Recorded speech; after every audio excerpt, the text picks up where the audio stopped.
Nobody expected Sophie Cunningham to be the one to say it out loud, but she did. When she called the current CBA situation dumb, and openly admitted it feels like it's heading toward a lockout, that wasn't just locker room frustration.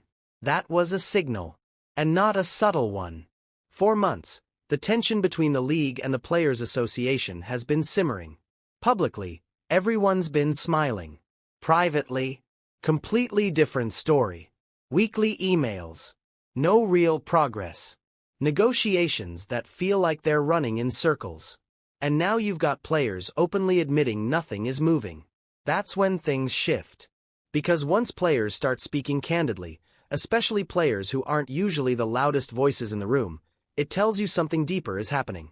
This isn't just negotiation posturing anymore. This feels like cracks forming. And here's what makes it more interesting. Sophie didn't point the finger directly. She didn't say, the owners are the problem, or the union messed this up. But the tone. It didn't sound like someone furious at ownership. It sounded like someone frustrated with how this is being handled internally. That's a big difference. When negotiations stall, there are usually two battles happening at once. There's the financial battle behind closed doors. And then there's the optics battle playing out in public. Right now, the financial details are complicated. But the optics, those are starting to tilt, and not in the direction the players might have expected. And once you start losing the optics battle, leverage disappears fast. Because here's the uncomfortable reality. Public support matters. Especially in a league that has fought for years to grow its audience. Fans don't just buy tickets. They shape the narrative. They influence pressure. They determine who looks reasonable and who looks stubborn. And lately, that narrative feels like it's shifting. The question isn't whether players deserve more. Most fans agree they do. The real question is whether this strategy is actually helping them get there, or quietly pushing support away. And that's where things start to get complicated. When Rebecca Lobo started choosing her words carefully, that's when people should have paid attention. She didn't raise her voice. She didn't attack anyone. She simply said some of the rhetoric coming from the players' side was a little troublesome. Calm. Measured, but loaded. Because when someone like Lobo speaks, it carries weight. She's been inside the league. She understands the business side. And she understands how quickly public perception can flip. Her issue wasn't about players asking for more money. It was about how they're framing it. When the phrase, slap in the face, started circulating after the league's proposal, it fired up social media. It energized supporters. But it also triggered something else. Pushback. Lobo's point was simple. If the max salary is over $1 million and the average salary is $500,000, you can argue it's not enough.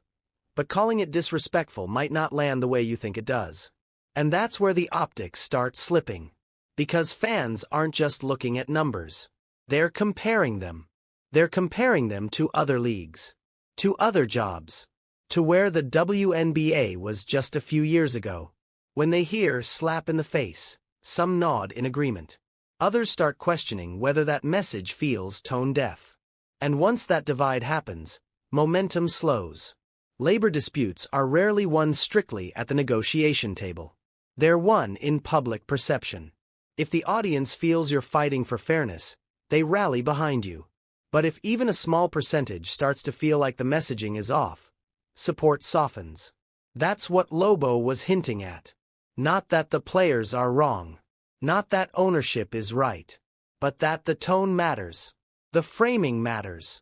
The timing matters. Because this moment is different from every other CBA fight in league history. There's more money involved. More eyeballs. More sponsors watching. And more casual fans than ever before. Which makes every word heavier. And the uncomfortable part? Some of those new fans didn't arrive organically. They arrived because of one player. And that changes everything. Here's the part nobody wants to say too loudly. But everyone is thinking. This league looks different today than it did 18 months ago. The arenas are louder. The ratings are higher. The conversations are everywhere. And a massive chunk of that surge can be traced back to one name. Caitlin Clark. Now, That doesn't erase the stars who built the league. It doesn't dismiss MVPs, champions, or veterans who carried this sport for years. But pretending Clark hasn't shifted the economic gravity of the WNBA? That's where fans start raising eyebrows. Because they see the numbers. They see fever games drawing national attention like playoff matchups. They see exhibition games pulling surprising viewership. They see ticket prices skyrocketing in cities she visits. And then they see finals ratings that don't always match that same intensity. Fair or not, perception forms quickly. And when the Players Association pushes messaging that suggests the audience is tuning in for everyone equally, some fans push back. Not because they dislike the league, but because it feels disconnected from what they're witnessing. That's where the optics problem deepens. If revenue growth is heavily influenced by a specific star effect, negotiations become more complicated. Because ownership knows it. Sponsors know it. Broadcasters definitely know it. And fans absolutely know it. The players opted out of the CBA early for a reason. They understood this was a leverage moment. A window where the league had undeniable momentum. The smart move was striking while the numbers were climbing. But leverage only works if the public believes you're using it wisely. And here's where things get uncomfortable. A growing portion of casual viewers don't feel like the union is acknowledging the Clark effect openly. Whether that's intentional or strategic doesn't matter. Silence creates its own narrative. And once that narrative sets in, it becomes harder to control. If you're enjoying how we're breaking this down without the usual noise, make sure you're subscribed. We're not here for headlines. We're here for what's actually happening beneath them. Because what happened next didn't help the optics at all. The "pay us what you owe us" shirts were supposed to be powerful. Instead, they split the room. On paper, it made sense. Big stage. National spotlight. Statement moment. But when the All-Star game itself didn't exactly deliver fireworks, the messaging backfired. Fair or unfair, fans connected the dots instantly. You can't demand more and then look disengaged in the showcase event. That's how the public framed it. Even Candace Parker, who sees the league through both a player and business lens, hinted at that reality. The presentation has to match the message. If you're arguing you're undervalued, the product has to scream undeniable. And for some viewers, that night didn't do that. That's when social media tone started changing. Not dramatically. Not all at once. But subtly. The automatic support turned into debate. Debate turned into skepticism. And once skepticism enters the conversation, negotiations get harder. Because now it's not just about numbers. It's about credibility. Then came the bold claim. Some players made it clear, if things don't go their way, they can hold out. They have options. Overseas. Other leagues. New ventures like Unrivaled. The message was simple. We're not trapped. On the surface, that sounds powerful. But leverage only works if the alternative carries weight. And here's where the uncomfortable data creeps in. Some of those alternative platforms haven't pulled the kind of ratings that shift negotiations. They've drawn interest, yes. Core fans show up. But the casual audience? The massive wave that recently entered the WNBA ecosystem? They haven't followed at the same scale. That matters. Because ownership sees those numbers. Sponsors see those numbers. Broadcasters definitely see those numbers. And if the league believes most of the recent growth is tied to the WNBA platform itself, and specifically certain stars within it, then the threat of "we'll just play elsewhere" doesn't hit as hard. This is where strategy becomes delicate. If the players overestimate their outside leverage, they risk weakening their position. If they underestimate it, they leave money on the table. But here's the real tension. Not every player benefits equally from this surge. That creates internal pressure. Quietly. And when internal pressure builds, unity gets tested. And then, the tone shifted. Breanna Stewart recently mentioned she's seeing light at the end of the tunnel. That's not the language of a group preparing for war. That's the language of someone preparing to close a deal. Subtle, but important. At the same time, the league dropped the 2026 schedule. On the surface, that's just routine business. but strategically. That's a message.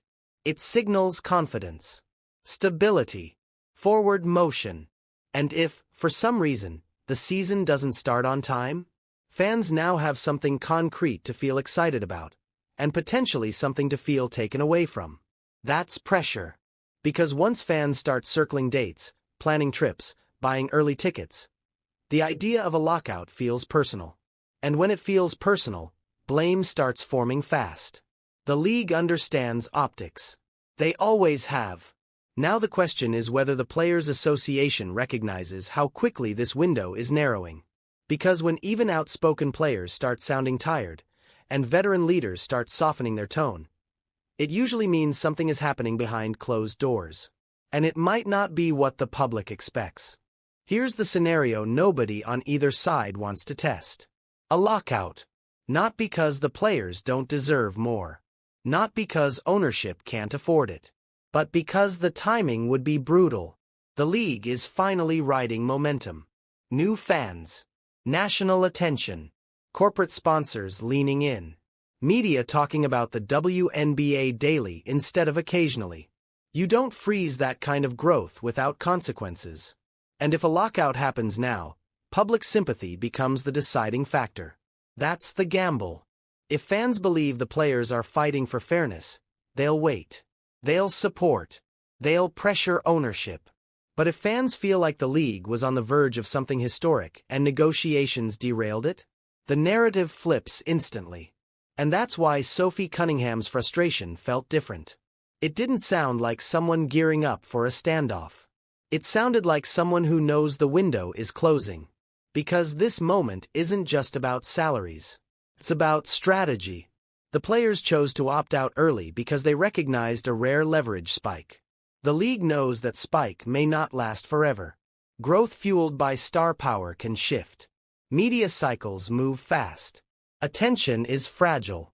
So both sides are staring at the same clock. The difference is, one side may believe time is on its side. And if that calculation is wrong, the fallout won't just affect negotiations. It could reshape the league's trajectory for years. Strip away the headlines, the clips, the social media debates, and this comes down to one thing: control of the moment. The players see unprecedented growth and want their share. That's reasonable. The league sees unprecedented growth and wants stability. That's strategic. Both sides believe they're protecting the future. But timing is everything. If this deal closes soon, it will be remembered as the turning point. The moment the WNBA officially stepped into a new financial era. If it drags, or worse, stalls completely, it risks slowing the very momentum everyone fought to build. And here's the reality no one says publicly.